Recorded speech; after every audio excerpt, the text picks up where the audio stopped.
Are you going to ring the bell, Mr. Jason? Let's do it again. What? This is good. Just ring the bell. It's just like, there we go. That was too much. No, it's okay. Well, Mr. Craig, who do we have today? Oh, Mr. Jason, we have Laura Harris. Woo! The service process secret sauce sizzles so stunningly. I heard she also sells seashells by the seashore. There's something like that. Let's do this. Buckle up. It's the Insurance Dudes Podcast. One, two, There we yeah. are. There she is. Yay! Yay. The We made it. Dang, it's dark in here. Turn some lights. best-selling author. Ah, you're such a cutie. The You guys are infamous. No, not The infamous. infamous. Not infamous. Famous. Why do we have Famous. Let me make sure I'm my Famous. wife. Just famous. At least in her own mind, if nothing else. Let me turn this Wi-Fi off. Maybe that'll give us a better connection.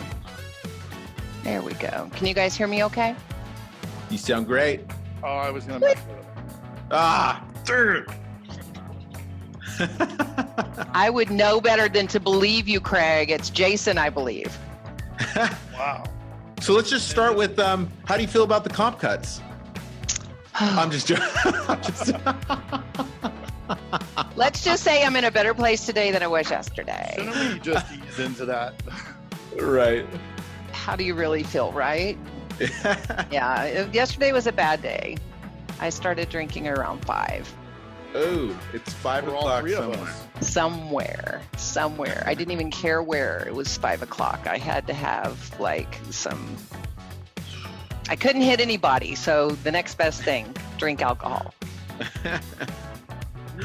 You could hear Coming from the church chick. So, Well, you're welcome. back.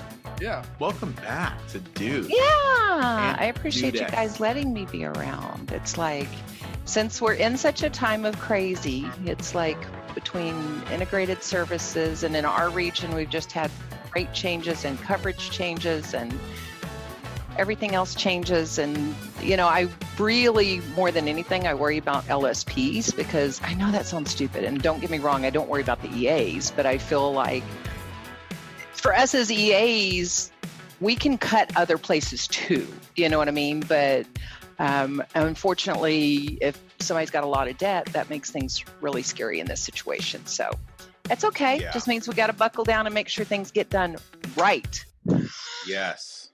Yeah. That's my Yes. that's my thing for today. That and the fact that it's important to finish 2019 strong because we don't even know numbers for 2020 yet.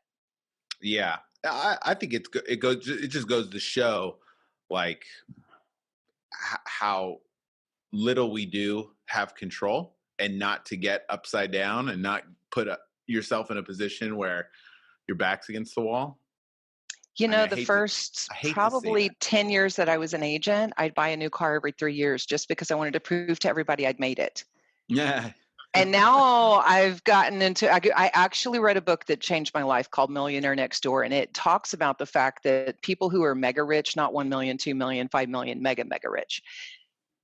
I think the numbers were like 80% of them have never spent more than $250 on a watch, never spent more than $600 on a suit.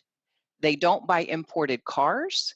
And I'm thinking, okay, why am I buying a car every 3 years? Who am I trying to prove something to? And it's kind of like, okay. So luckily that I read that book many years ago and it kind of got my spending under control. That's awesome. So, but I think too, it's a really good time for the staff to remember you are not an expense. Right. You're an investment. And if you're not making a return, you're not an investment that we can afford to keep. So it is super important now for those that are running businesses to sit down with those that are working for them and make sure everybody understands how the economics work, because it's like showing up and putting in 8 hours a day does not make me money. Like Right. You can be here all day long and not make me a dime. So sitting down, I kept it because I wanted you guys to see. This is what we went over in our office meeting this morning, and this is all the mistakes that I found in the last 24 hours. Oh, There's probably 20 of them on here. And some of them are things like, oh, you quoted homeowners, but the policy excluded windstorm, and there's no notes that you even asked them if they wanted windstorm. Seriously? We're 3 miles from the Gulf of Mexico at my office. Like, it's kind of a big deal. New business customer that we wrote a policy on, and we didn't even put him in the phone system, so he doesn't exist in the phone system. Homeowners policy that we wrote, but then had to cancel because they sold the house. Well, we didn't go into the auto policy and put that they don't own a home anymore. So they're still getting discounts, 20% off in Texas for being paperless and owning a home, even though they don't own a home anymore. I mean, no notes that you even discussed life insurance or auto insurance when you wrote a house. You did a quote on a person and there is no follow-up. It's been 2 weeks. There's not even a note in the computer for you to follow up. So obviously you're not going to follow up. And so I found 2 of those yesterday and I gave them to I didn't give them back to the person who quoted it. I gave them to someone else and told them, you go close it. Because it's like, if you're not creating your follow-up and you're not doing things right. So the big thing that we've tried to focus on now in our office is we cannot have any sloppy habits anymore. Like, right. Not, remembering to task something so that we follow up on it, or not remembering, or, you get an email to quote somebody and then it just doesn't get done for 3 or 4 days. It's like, that's not sense of urgency. That's not going to close any deals. So it's like, take a deep breath. It's going to be okay. And remembering to focus on 2019 because 2020 is not today. Did you see the presentation from Mega that Chris sent out? Yes, I did. Yeah. And I was at Mega. It makes me think of that, the one quote that he put on there, and I can't remember whose quote it was. It was like Einstein or somebody smart, somebody way smarter than me. But they said every perfect system degrades or degrades into chaos at some point. And it's funny because you have the reputation. Okay, so what's my reputation? What's my name? The reputation of being very process oriented and process queen. Say it right. Process queen. And that's why I saved this, because I want to make sure people understand. Like, I've got a piece of paper with 20 things on it that I found wrong yesterday in our operation. Some were the sales department, some were the service department, but we can't operate like that. Like, we have to constantly be backing ourselves down to, we can't have sloppy habits. We can't have quotes that don't get worked immediately. We can't we can't.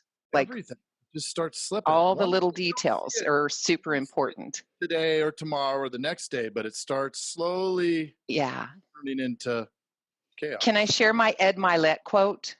Yes. This is my favorite quote of all times. Ed Milet says, you can't scale chaos. No. Truth. So you might get away with chaos if it's just you in the office. You might get away with it if it's just you and one person in the office, but you will never be of any significant size because you can't scale chaos. If you can't get organized when you're little and there's only 2 or 3 people in your operation, when you get to 10 or 15, or there's plenty of agents out there with 40 or 50, they have no idea what's going on. And it's kind of like, no. Every once in a while, and you guys know, in my office, the average tenure is 11 years. Wow. And we still make mistakes daily. Not always 20 every day, but you know what I mean? It's like, we've got to be super careful because you can't scale chaos. And it's so stressful on everyone. Cleaning up on the back end takes 10 times longer. Yeah. So let's talk about that a little bit, Laura, because I think it's important that that's recognized and how to get there, because everybody always wants to know the how, right? And you have a lot of agents, and I know you've talked to a lot of agents. I've talked to a lot. Jason, we've all talked to a lot of agents, and I seem to see everywhere I go a lot of chaos, right? Just sort of writing bills by the heel of their pants, and I don't have a budget and all of these things. And I mean, it all starts with the leader. No question. And it starts with knowing that there is going to be accountability. Because if I've got somebody in my operation that's been with me 18 years or 22 years and 25 years, which I do, all three of those, like they have to know, like it's not acceptable to say, oh, well, I forgot. You know what I mean? And we're all human. So don't get me wrong. If someone makes a mistake once a month, I got no problem with that. I make mistakes at least that often. And I'm probably the least thorough person in the operation, I can tell you, because I've tested me on ideal traits and I suck. Okay. But I don't have to be thorough. I have to do things that don't require tremendous thoroughness. And then I have to have good habits.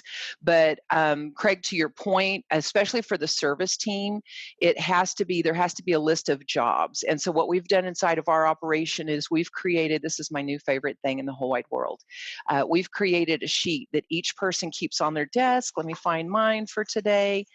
And this sheet, and I'll just do it, so you can see I really do have it and I keep it on my desk.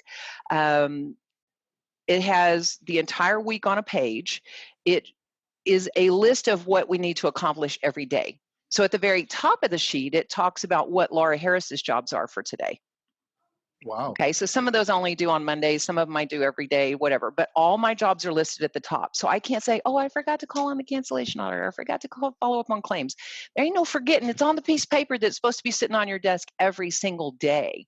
In addition to that, there's 5 different boxes. The first box is you must have minimum. You have to give me the names of 5 people that you asked for life insurance today. You can't just put a check mark. No, I asked. No. If I can't go into the phone system and listen to the recorded call, and yes, I still record calls, listen to the recorded call and see that you actually asked that person for life insurance, as far as I'm concerned, it doesn't count. So even me, I write down the name of the people that I asked for life insurance each day. And then if they said, yes, I'll talk to the EFS, I circle it. And then once the EFS actually speaks to them, I highlight it. So that way I'm tracking my leads to make sure that they're really getting worked and they're getting worked in a timely manner. And I'm holding myself accountable to minimum 5 conversations a day where I'm discussing life insurance. Well, if you do that, you're accidentally going to fall on people that say yes, even if you're trying not to. Okay, back Right. to Judd Lavender and go for the no. So the good thing is the 5 can be 1 yes and 4 no's. It can be 5 no's. It can be 5 yeses. Yesterday, I actually had 2 yeses, and they both wanted quotes, and I gave them quotes while I had them on the phone. But it's 5 you have to talk to. So that's the service department. They must do 3 policy reviews every single day. Mandatory. They have to write down the name of the person they did. And if I find out that they didn't quote all lines, meaning home, auto, life insurance, it doesn't even count. Like you have to have quoted all 3 lines, or at least ask for all of the lines. And by the way, don't ask somebody if you can quote their home or auto insurance. If you have one, you tell them, you know what, Allstate's just had some rate changes. I'm going to quote the other line for you, and I'm going to email it right over to you. What kind of cars do you own? Yesterday, I heard somebody say, can I quote your car insurance? Right. Well, what do you think the answer to that one was? No. No. Okay, you start by saying we've had some rate changes. Guess what? It could have been a rate increase of 25%, but it's a rate change. If you just say rate change every time, you don't have to stop and remember when's the last time we had a rate decrease, because most regions are never going to have one. But just say we had some rate changes recently. The second thing is make sure that you're constantly discussing the discount that they would get on the other line, because at least in Texas, the discount for the multiple policies is pretty good size. But a CPR or policy review is not a policy review unless you actually quoted the other lines. And don't ask them. Tell them, I'm going to email you this quote and then follow up with you. The third box in here is I must transfer at least 1 lead a day to the sales department. So currently, my service department does not do applications themselves, but they're responsible every day for finding at least 1 person who says, yes, I want to quote. And typically, they'll go ahead and get permission to PQB it, because in that way, the sales department knows they can run the reports before they call them back. Next box is recommendations.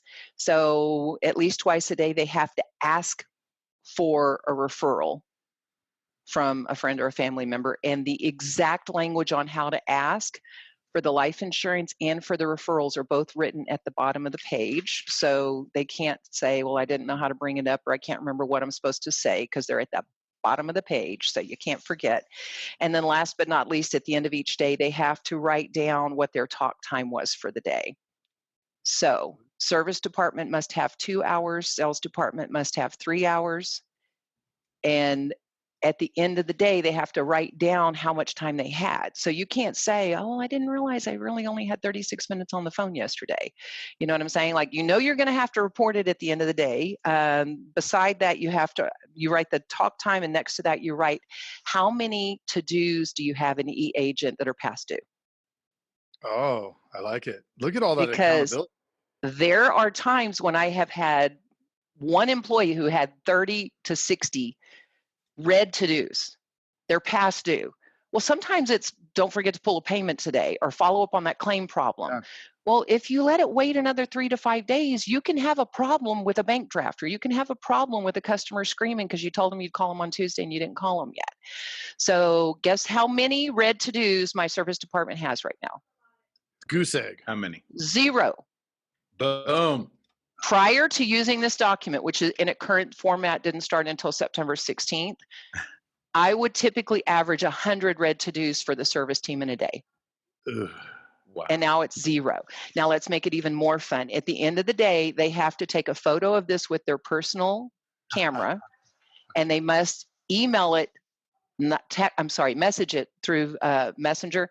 They have to send it to me and everyone else in the service team.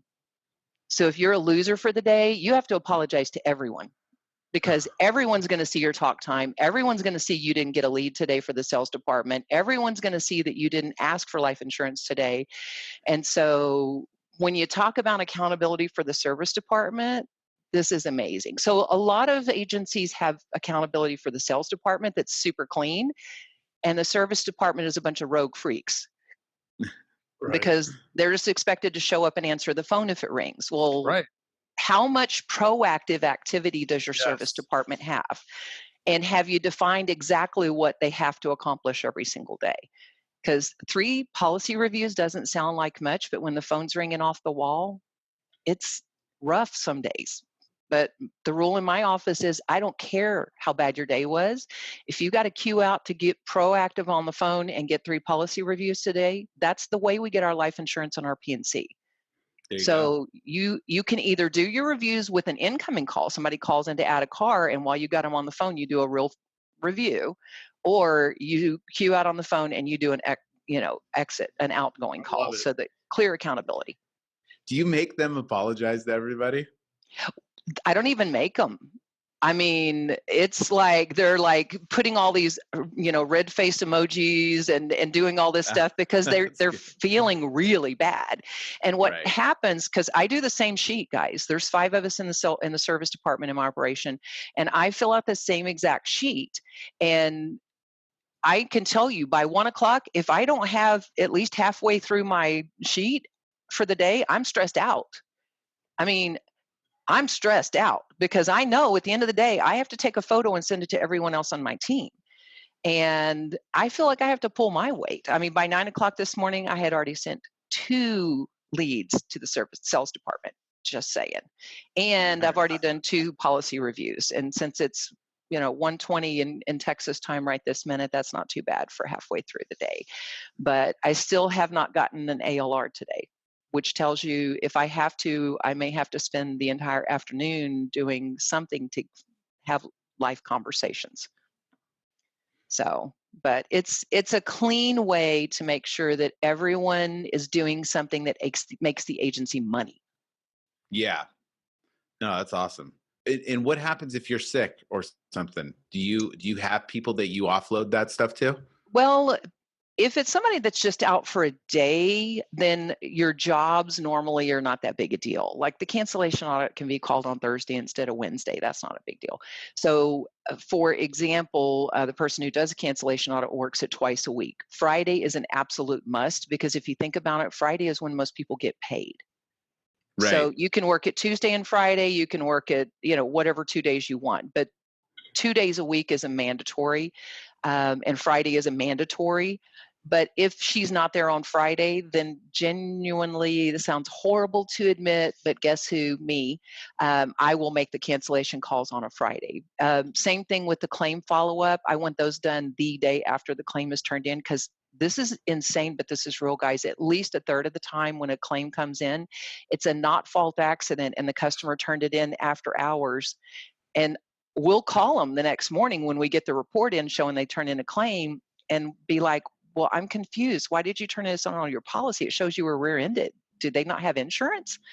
And they're like, oh, no, well, I didn't know what to do. And I'm like, well, why would you want to have to pay a deductible and do this under your own policy? Don't you want to turn it in on their insurance? And they're like, yeah, can you do that for me? And I'm like, no, I wish, but I can't, because they have to speak to the person in the car. So do you have the name of the person who hit you? Do you know their insurance company? 9 times out of 10 they do, not always, but most of the time they do. And then they go turn it in somewhere else, and I notify Allstate that the customer wants to close without pay.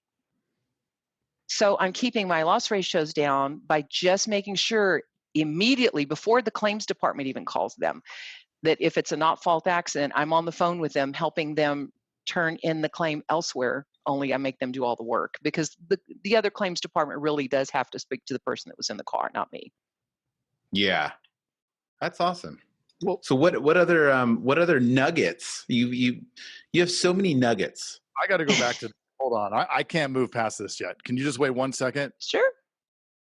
I am really curious about the installation of this process and how that went over. It didn't go well. Yeah. Okay, so here's my recommendation. The first few days, and my girls are used to change. I mean, change. And I'm also brutally honest with my team about, here's what's going on with Allstate, here's the bad things that might come down the road, because I don't want them to read things on Facebook or whatever and be shocked. So they know right now there's a ton of change going down. So obviously we have to be even more careful than usual.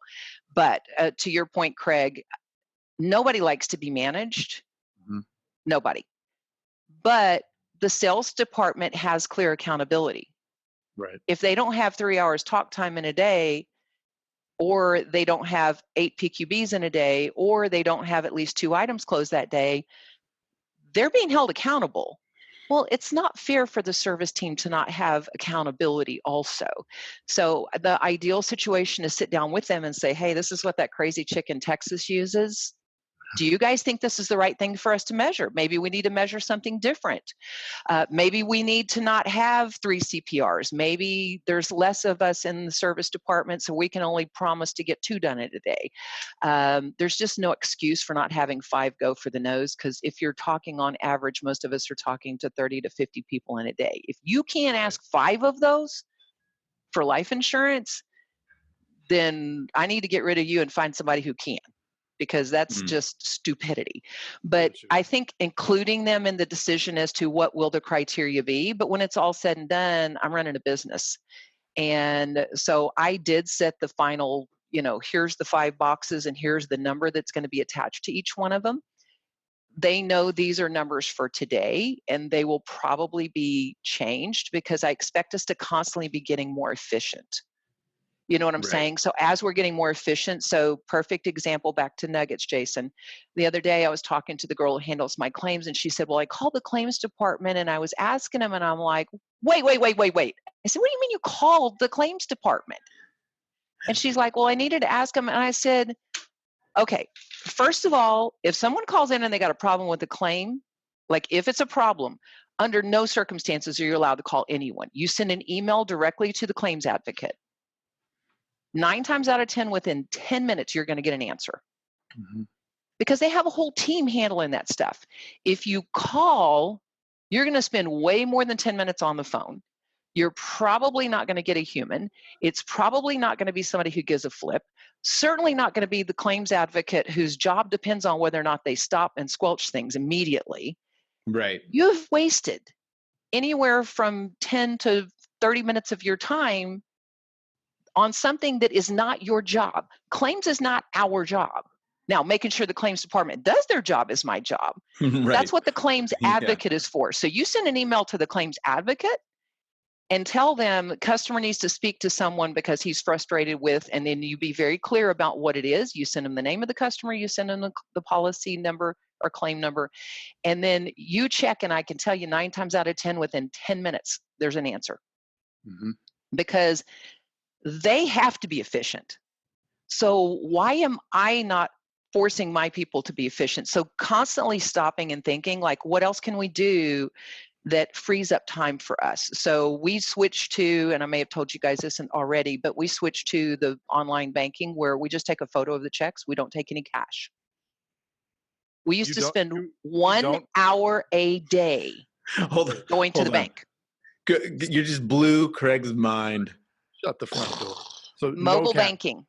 Mobile banking. We do not take cash. And here's what I did. And this is a true story. There have been agents in the past that have either been robbed at gunpoint. There's actually been Allstate agents, if you go back many, many years, this was over 20 years ago, that was shot. Wow. And in the current climate, I do not feel comfortable with my people taking cash. Guys, bullshit, bullshit, bullshit. We don't want to spend an hour at the bank anymore. But the story we gave the customers was, and it's legit, there are Allstate agents who have been robbed at gunpoint. Right. I mean, true. Yeah. So we now use mobile banking. So I have two options. You know, you can bring me a money order, or you can bring me a check, or we can do this over the phone. You know, we can do electronic or whatever over the phone. We can do a credit card. Cash is no longer an option. There's just not a thing. There is no thing, not a thing, not a thing. Now, what we did this back in June. We put a note on the door saying, as of July 1, there will be no more cash payments. You gave them a month. So we gave them 30 days. Okay. And look at Craig. Oh my gosh. Seriously, Craig, I'm not teasing you. We were spending an hour a day at the bank. Yeah. And so you figure out where you're wasting time. There's got to be a better way. Like, what do we do? How do we figure that out?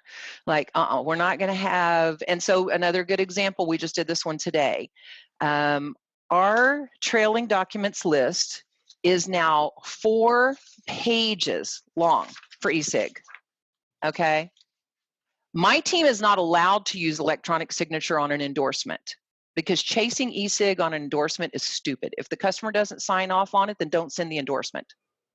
So my team is not allowed to send an endorsement until they get the signature. So if somebody wants to exclude a driver or do something that requires a trailing document on an endorsement, then they have to send it to us first or we will not do it. So there is no processing it until we get the signature on endorsement. So there is not one TDoc on here that is an endorsement. It's all new business. These are service. We have never had 4 pages before, ever in 25 years I've been in business. It's now 4 pages, which tells me something's out of control. So we had to sit down and study it this morning. And what I've realized is a ton of people who buy renter's insurance never sign because they don't want the policy anyway. They just need proof of insurance so they can get into the apartment, right. And that's all they need. So new rule today, no renter's insurance until the signature comes in. You do not send the app. You do not send proof of insurance until you get the signature up front. So you print a piece of paper, you fax it over to them or you email it over to them, but you cannot send an application on renters. Now, the other thing that we've done is the outstanding ones that you have, because the good thing is it has the LSP's number on it, showing who did it. You get a list of yours every Tuesday morning, must get to them by 11 o'clock on Tuesday morning, and Wednesday morning at 9:30 when we have our morning huddle, we're going to go over which TDocs you still have outstanding as a group. All 10 of us are going to talk about your loser buns. Okay. So if you're not getting yours done, you're going to have to explain to 10 people why they're not getting done. And I guarantee you, check with me 30 days from now, there won't even be 2 pages. The power of peer influence. And stopping and thinking, how do we make this more efficient? Because this is crazy. Like this is crazy. And so, you know, it's easy to get lax when you have new deals you want to close and it's like, I'll follow up on that stuff later, or things like the renters where people are just crazy. You know, so you have to stop and think, what rules do we need to have inside of our agency to make that work better? So Craig, you want me to send you information on mobile banking? Well, we have the card, but yeah, I would. Oh, don't do the ATM. That's not the same, and it gets messed up. You'll get a lot of bank. Your postage score will go bad. But with this, you sit at your desk and you take a photo of the check. It's nothing. It takes 2 seconds. And can other people have that on their phone? Can they use that app? Well, put it this way. I have 3 people that sit up by the front, and all 3 of them know how to do it. The rest of us, I've never done it once in my life. I don't even know how to do it. But if you've got 3 people in the operation that know how to do it, you don't need 10. It also becomes one of those things where, oh, I need to leave 20 minutes early because, that whole thing. Oh, the bank takes 4 hours. I need to leave at noon so I can Or they leave at noon, take their lunch, then go to the bank and they're not back still at 2:30. And you're like, right. Seriously? Okay, you want to hear a funny? One time I had a girl say, well, I stopped to pay my electric bill and it was horrible lines. And I thought, so you took your lunch, you went to the bank, then you went to pay your electric bill, and you're telling me the reason you couldn't get back was because the electric bill was the problem? So yeah, you take away temptation to be inefficient. How's that for? Wanted to say unethical, but remove the steps, right? As many steps as keep you can it remove. Simple, and it does reduce the stress because all of these efficiencies radically change stress levels. I mean, there's no doubt about it. So did I answer your question, Craig? Oh, yeah. After you did the mind blown thing? I like that. I'm glad to know I can still blow your mind. It's nice when that happens. Always, every time. Every time. We should do this often. I like it. I love girl, it. I like to talk. Laura's Corner, a new segment every quarter. Well, I think that I know that people will be clamoring for that sheet you have, and I'm hopeful that you can email and we can attach it. No, I'll email it over to you or however you want me to send it to you. It's not a problem. Actually, I updated it this morning. And by the way, the green is for the life, and the green script at the bottom is the life script. So you can look down there quick and pick the right one, because there's also blue for the recommendations, and the script at the bottom is blue for the recommendations. Okay. So it's in a format that I could pretend like I created it originally. Somebody used it for what we call a bingo sheet, and I just used the same format and filled in the boxes. So I don't remember who the bingo sheet came from originally. I'd give them credit, but and the other thing, Craig, when you talk about changing with your staff, maybe you create a contest for the first week and say, if anybody gets all 5 boxes done right in a day, they get an extra $10 Taco Bell gift card or whatever. And then that way it's like, no, they're going to make sure they get their 10 boxes right in a day. And you just do that for a week or two, because then once you've proven, okay, this is possible, right, at that point in time, I'm not going to reward you for doing your job. This is your job. You almost did it the same way as with the not taking cash. You got to create a little bit of a runway there. Correct. And we want to get things done right now. It's like, I want to just get it done, but you're very much more patient and and the staff would like to be efficient. The staff would like to make more money. Well, they can't make more money if they're wasting their time on phoning the claims department and spending 20 minutes on hold or an hour in the bank line. So together as a group, you need to ask them. Yeah. What else can we do that will free up some time for you? What other stupid things can we ditch that if we knew, like renters policies, we don't send those anymore without a signature up front, because then we don't ever have to chase TDocs on renters, because a bunch of those are renters. And it's like, okay, what else can we do?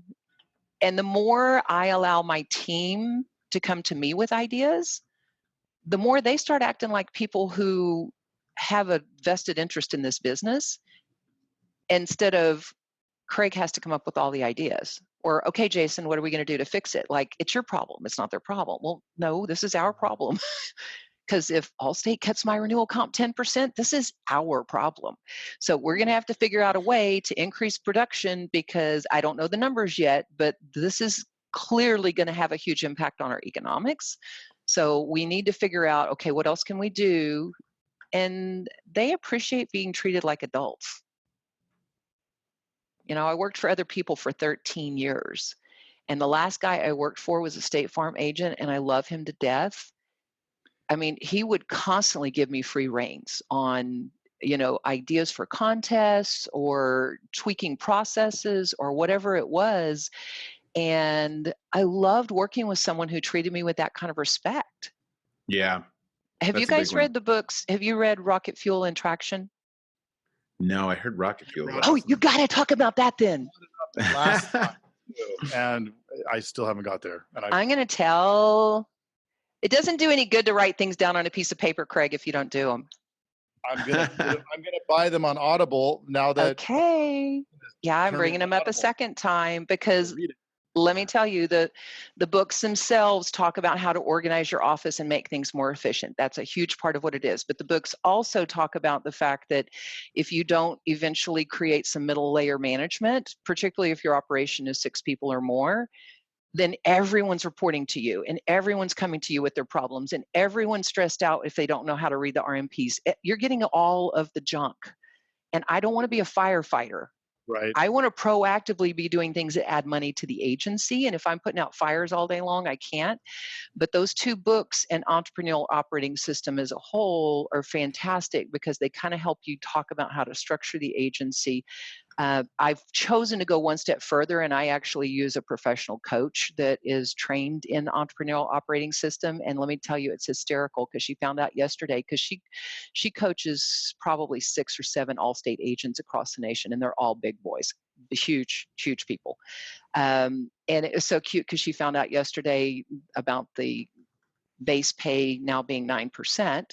And she sent me an email and she said, do you have 5 minutes? Let's get on the phone together and figure out how we're going to tackle this. And I thought, I love that she treats my business problems like her business problems. That's awesome. You know what I mean? Instead of just sending an email and going, gosh, sucks to be you. You know what I mean? For her to say, let's strategize, let's figure out what do we need to do different? How are we going to make sure this is going to work? And I told her, well, there's no point because 3 to 4 weeks from now is when we'll get actual numbers and I can see how it's going to impact us economically. So I told her, we'll schedule something for 30 days from now, and then we'll have an appointment and we'll tackle, what do we need to do different? But you need to be doing that with your team. And then if you're smart enough to have a coach like Lori, making sure that you've got somebody who you can strategize with is really, really good. So enough rambling. Love it. So Jason, you didn't even confess as to whether or not you've read the book. So I assume you haven't, or you'd be giving Craig a hard time. No, I didn't. But you didn't even write it down, so it's okay. You didn't pretend like you were going to read them like Craig did. I really want to read Rocket Fuel. I've heard that's awesome from multiple people. And it's on Audible. I've probably listened to it 5 or 6 times, guys, because every time I listen to it, I tweak something else and I tweak something else and I tweak something else. Good, strong leaders are always learning and they're always asking questions. And in reading a book, you're doing that. You know what I mean? You're learning and you're asking questions, and then you go back to your team and you're like, okay, I was reading this book and it sparked this thought, and what can we do different on this and how do we do that? Yep.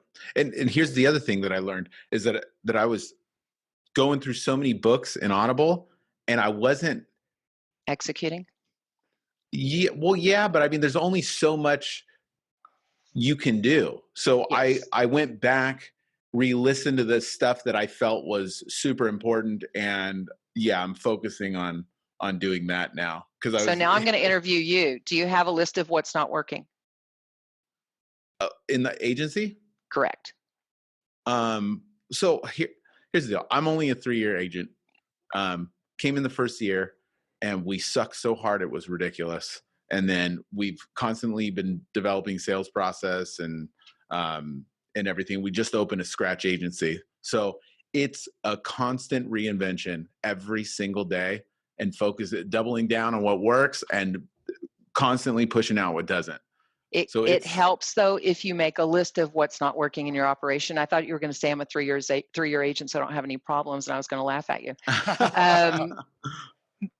When I originally met Lori, I walked into her office with a list of 140 things that were messed up in our operation.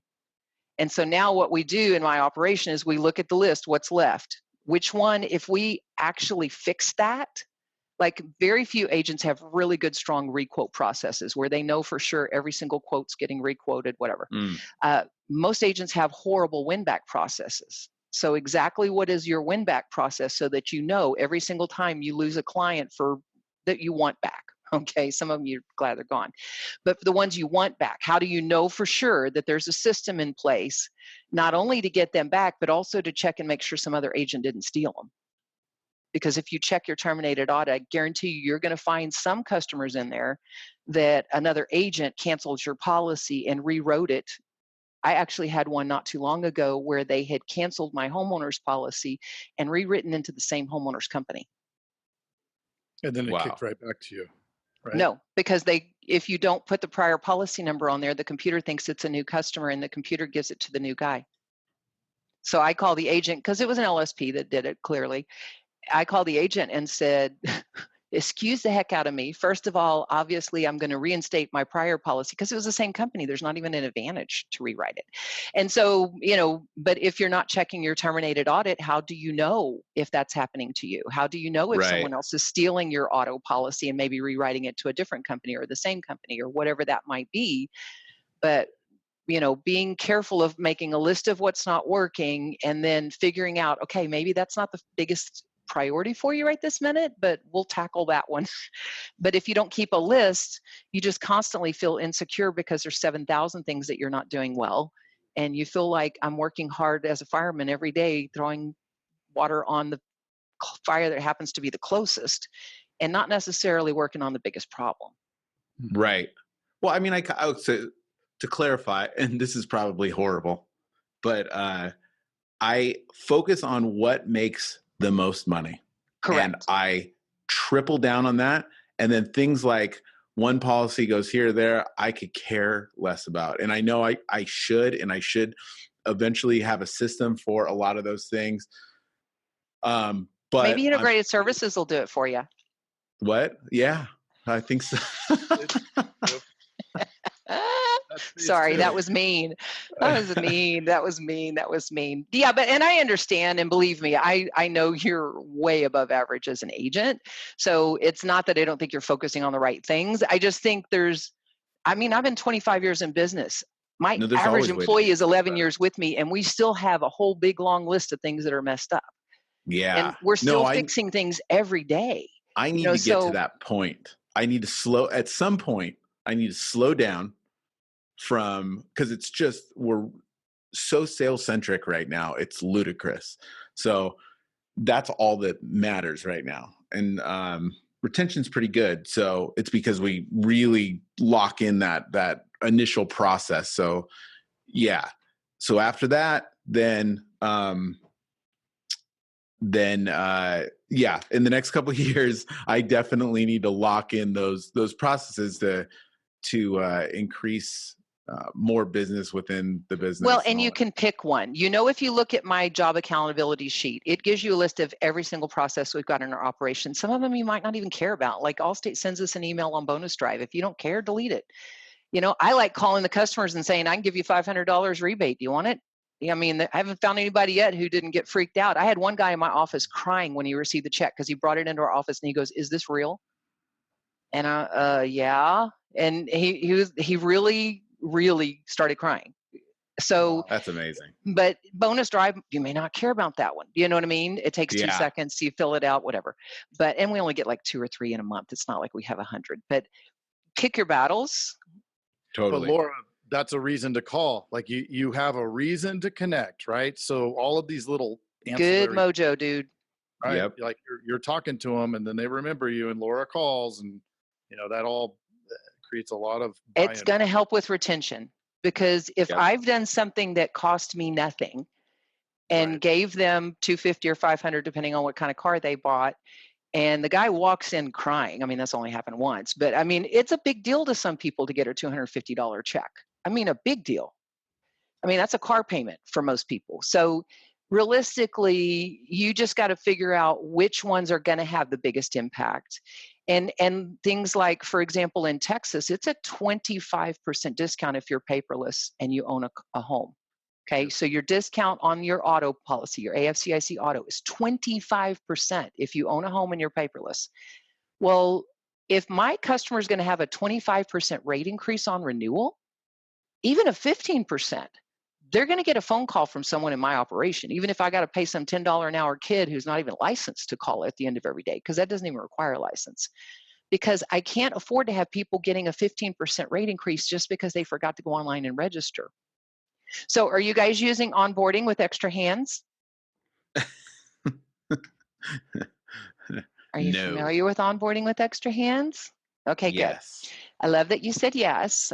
We use extra hands for late pay calls because I don't want to call on the cancellation audit. So the only ones we're calling on are, and this is in Blueprint, guys, which opens up on November the 4th. So they'll make your late pay phone calls for you, which is wonderful. We do 1 hour a week where we forward our phones to extra hands so that we can have a meeting. And it typically is my office management team that meets in that 1 hour because we can't have any disruption because no customers can call in. And then the third thing that we use them for now, which started in April, is onboarding. So every single new policy that's written, they call the customer. They make sure they download mobile app onto their phone. They make sure that the customer has registered for DriveWise and for the paperless discount. So they're doing all of that for you. And here's the very odd unintended consequences. First of all, there's statistics, and I can't remember what they are, but I can get them to you, that show an increase in retention for those customers who Allstate is doing the onboarding, because agents don't have time for this. And the DriveWise, the people using DriveWise has increased also 2 points. So that's a huge deal. But here's what I like about it most. We used to get a lot of phone calls from people saying, you've sent me the 8 requests for this stupid paperless thing and I can't log in and I don't know how to get in there and I don't understand and this is stupid and why can't you just do it for me? We used to get those phone calls daily. I don't even remember one call in the last 30 days where somebody has called us to whine about having to go on to their mobile application and they can't figure out how to get in and they can't figure out how to do DriveWise and they can't figure out how to do paperless. It doesn't happen anymore because Allstate is calling them and getting all that stuff done. So they make the call 12 days after the policy is submitted. So by then, for sure, the policy is issued.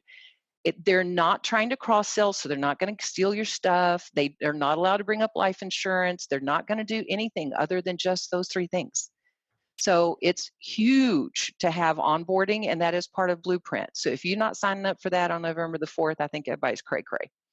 And actually, you don't even have to wait until 2020. There's actually an email, and I'll post it inside y'all's website, where you can actually go ahead and register for it for the November, and they'll start doing it in November. And it's stupid cheap, like stupid cheap. Don't tell Allstate I said that, but it's ridiculous. They're not charging enough for it, but I'm glad. Because it's very reasonable. I mean, it's cheap. The company's charging for other stuff. Oh, no, they're getting their money's worth out of me. Don't you worry about that.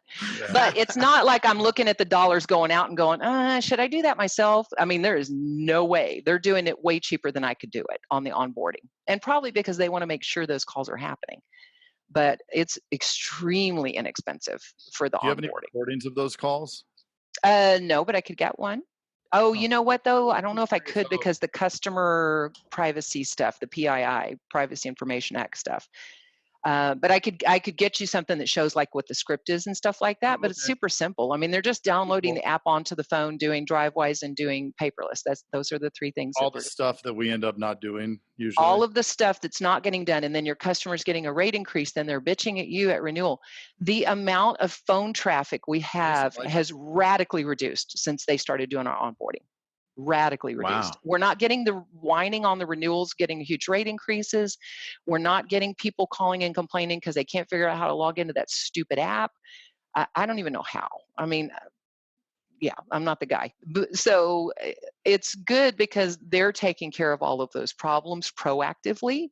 And so you're getting a lot less frustrated customers. But it's definitely increasing first-year retention, and it's definitely increasing DriveWise enrollment, which is a big deal to Allstate. Awesome. I'm going to do it. I'm signing up for it. You gotta. Good stuff. Good stuff. Too many. So can I talk about peppering? Yes. Yeah, okay. Are you talking about my hair?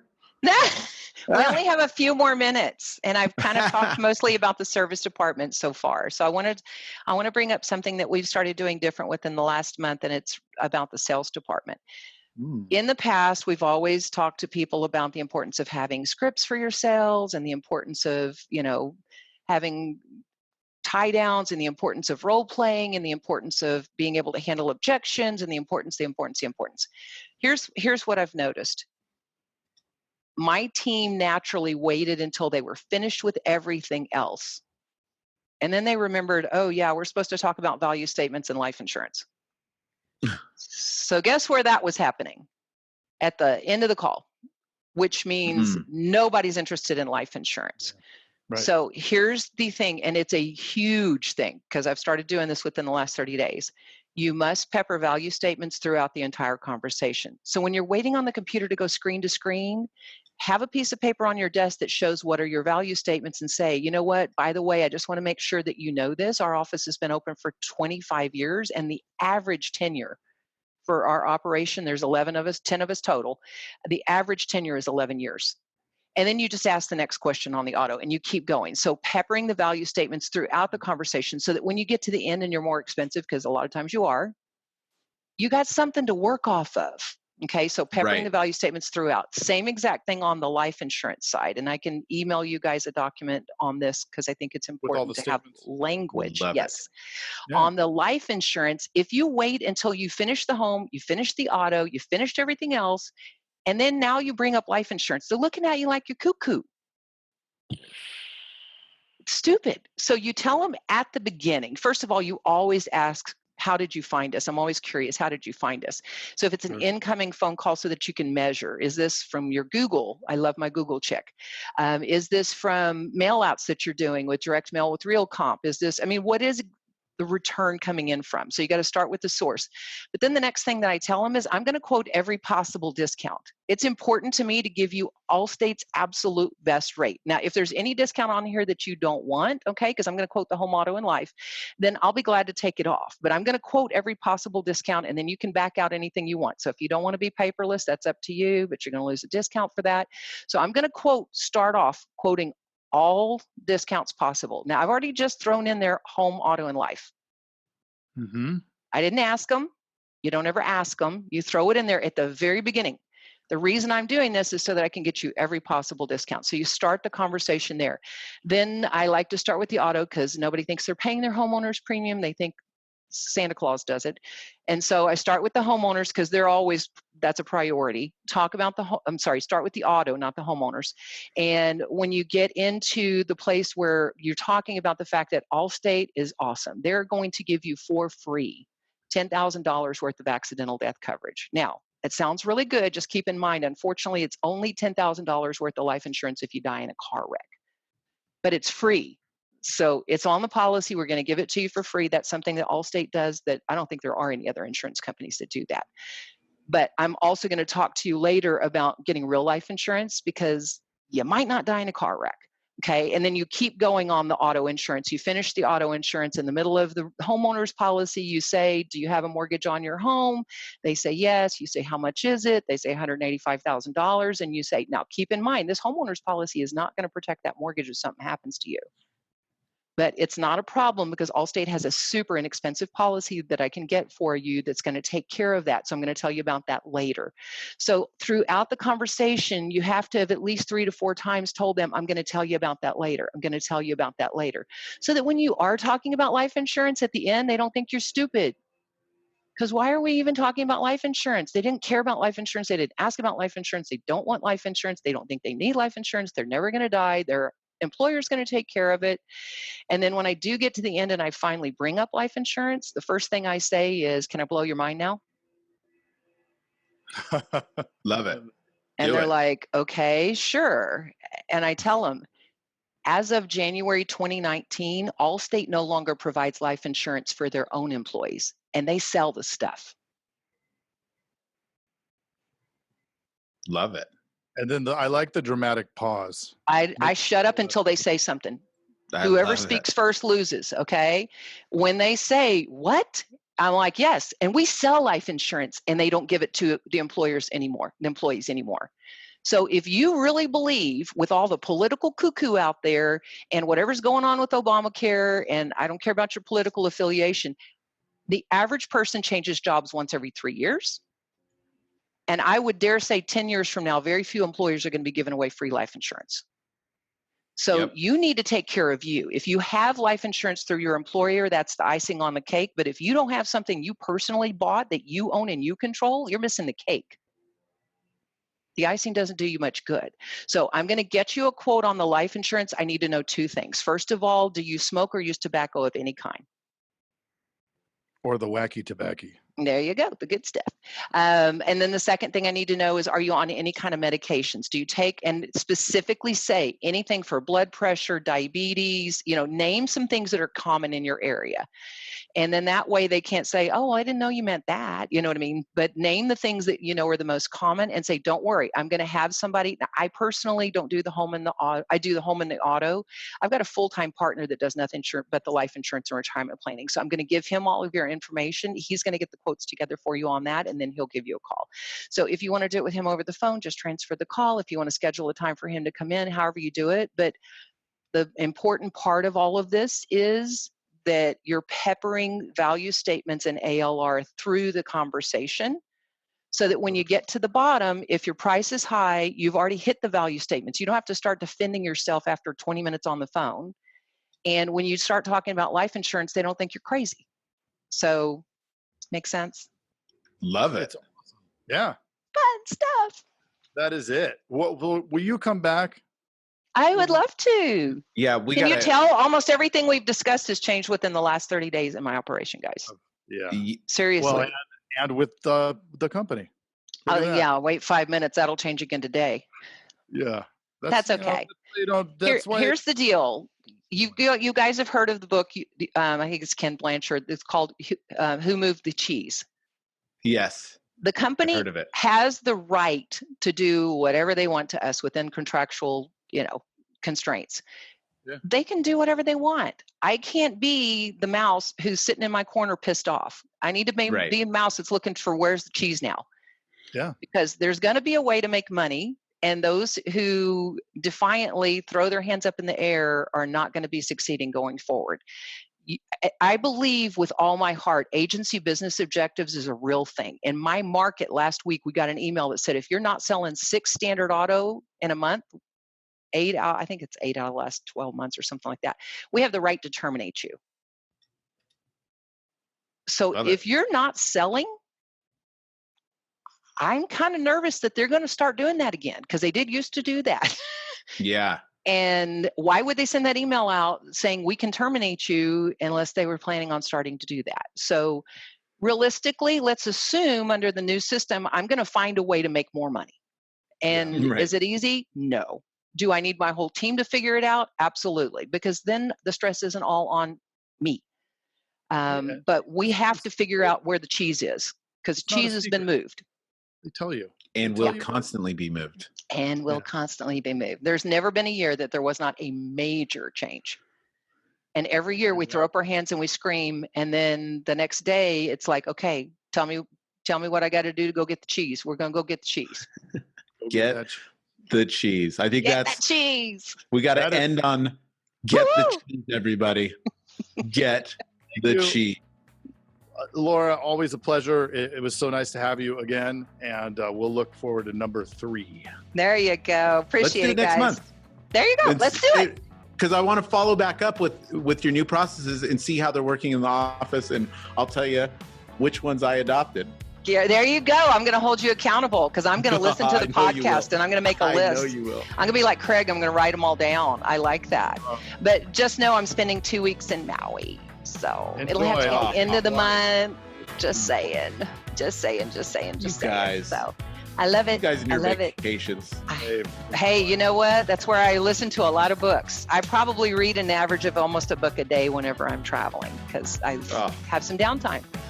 So, okay, guys, I will email you the things that we talked about so that you can share them with everybody.